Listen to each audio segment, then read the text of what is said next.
Well, all polling stations that opened at 7 a.m. have been closed in Zimbabwe. Voters came out to elect a new president, members of parliament and local authorities as well. But some were left with disappointment. Professor of African Politics at UNISA, Professor Kealeboga Maphunye joins us for more then. A very good evening to you and thank you so very much for joining us. Good evening, Flo, and thank you for inviting me. Good evening to the viewers. You're most welcome, sir.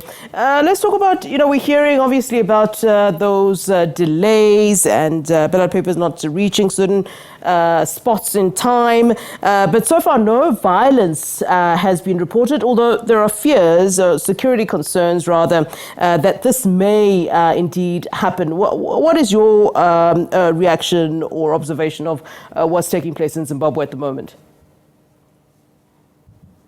Flo, in a nutshell or in short, my overall impression is that so far so good.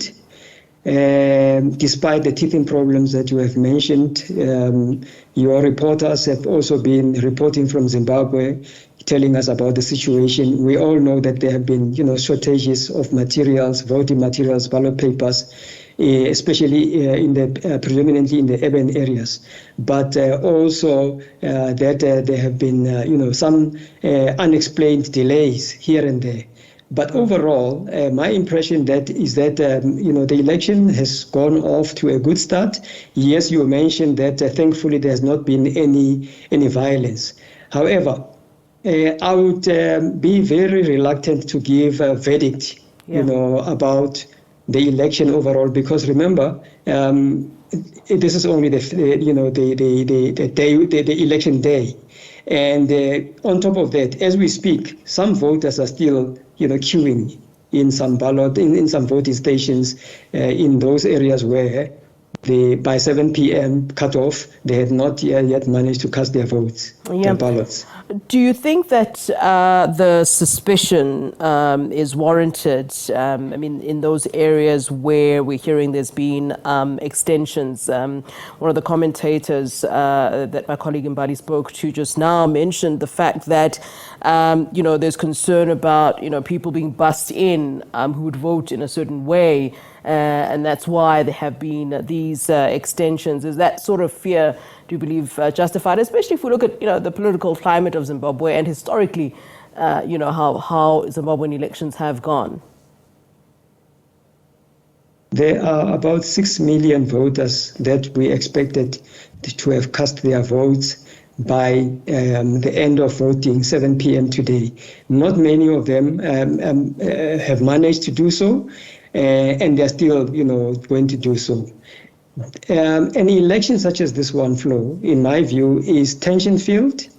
There's a lot of anxiety, and many people are excited. Some are frustrated, as your guest, mentioned earlier. Yeah. And my hope is that we should just wait a little bit before we say that anything, is justified. Whether the election was free and fair. At this stage, I would not even want to use those phrases because I still want to see that the fundamental rights of Zimbabweans have been respected for them to cast their votes. Because after this, we go into counting. And after counting, tallying, and the process goes on for the next 5 days until the election results are announced. Some of the words that have been thrown around by a commentator who is there were words like awkward, long, frustrating day. And I know you don't want to dwell on the negativity, but this is, the fact of the matter and what he's saying, he experienced and saw.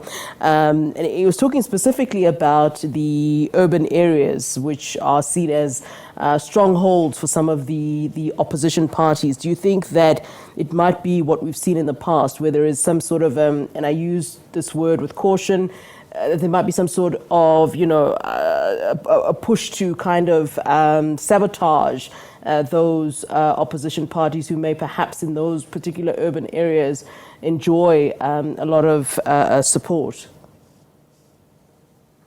The work that was done in 2013 and in 2018 by election observers and people like me and other people who normally train these election officials was precisely to deal with things like this. In my view, I don't think there can be any specific, point towards sabotage or anything at this early stage. As I'm saying, the information is still trickling in flow, and as I receive the information, much of the information is pointing to the fact that there has been improvements. For instance, I've noticed even in one of your broadcasts during the day that in some polling stations in Harare specifically, there were ballot voters' rolls pasted on the tents outside. Previously, that was not happening because there used to be confusion in previous, elections in Zimbabwe.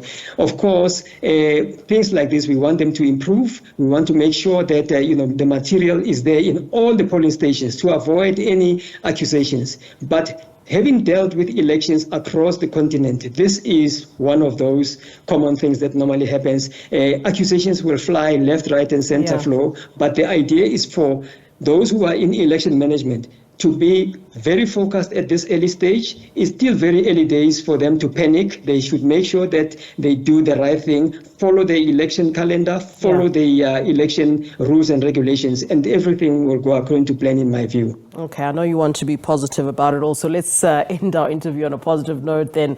It seems that, by and large, Zimbabweans are, very eager to vote. I mean, I've seen some comments from Zimbabweans on social media saying, nothing will stop me from voting, and this is great for democracy, isn't it? Where you don't have a situation like we've actually experienced, where people have this sort of voter apathy, where they're just disinterested and not wanting to vote. This is positive.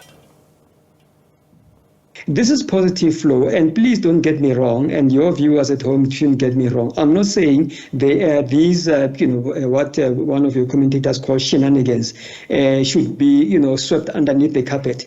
Where we see malpractices or any, semblance of mismanagement, we must point it out. And of course, this is where the observers come in. And I know that many people, cynical as they have been sometimes, have discounted or even undermined the role of the significance of election observers. But this is where they come in. We must also listen to them so that they point out any malpractices that are there, and then we can address them, for all, even after the election, during the post-election period.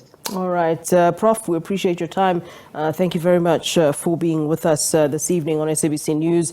That is Professor of African Politics at UNISA, Professor Kealeboga Maphunye.